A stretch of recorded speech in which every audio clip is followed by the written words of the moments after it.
ઓખાના હાપામાં જલારામ ભક્ત લોહાણા મહિલા મિત્ર મંડળ દ્વારા જલારામ મંદિર હાપા ખાતે આંબા મનોરથ યોજવામાં આવેલ છે।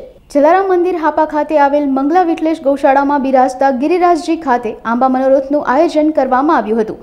આ કાર્યક્રમમાં અનેક જલારામ ભક્તોએ લાભ લીધો હતો તેમજ વૈષ્ણવોએ ગાય માતાને આંબાનું ભોજન કરાવી ધન્ય બનાવ્યા હતા। હું જામનગરમાં શ્રી લોહાણા મહિલા મંડળની પ્રમુખ છું અને જલારામ ભક્તો દ્વારા આજે અમે જલારામ હાપા મંદિરમાં આંબા મનોરથનો જે આયોજન કર્યું છે। આજ રોજ તારીખ 18 તારીખે મંગળવારના રોજ જલારામ મંદિર હાપા ખાતે આંબા મનોરથ યોજવામાં આવે છે। આ મનોરથ લોહાણા મહિલા મિત્ર મંડળ તરફથી યોજવામાં આવે છે અને 11 હોવાથી ફરાળી પ્રસાદી પણ ભક્તજનો માટે રાખવામાં આવે છે।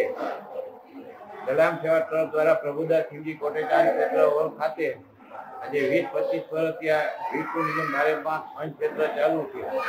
ઉપરાંત અમારે ત્યાં અનેક પ્રકારની પ્રવૃત્તિઓ ચાલુ છે, જેમ કે વડીલ વંદના વ્રત, પછી દરરોજ જેમને ત્યાં કોઈ રાંધવાળું હોય કે વડીલ સાજા માંદા બીમાર હોય તો એ લોકોને એમના ઘરે ટિફિન પહોંચી જાય છે। એ ઉપરાંત જેમને ત્યાં કોઈ માઠો બનાવ બન્યું હોય એ લોકો તેમને જાણકારી આપે તો એ લોકોના ઘરે પણ કેટલા લોકોની પ્રસાદી પહોંચાડી દેવામાં આવે છે।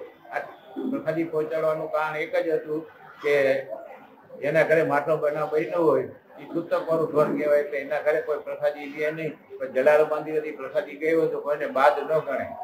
આ ઉપરાંત પણ અમારી ઘણી પ્રવૃત્તિઓ ચાલુ છે, જેમ કે દર વર્ષે 17 જાન્યુઆરીના રોટલા અનકોટ, જેમાં 111 પ્રકારના રોટલા અનકોટ હોય છે। એ ઉપરાંત શૈક્ષણિક પ્રવૃત્તિ પણ અમારે ત્યાં ચાલુ છે।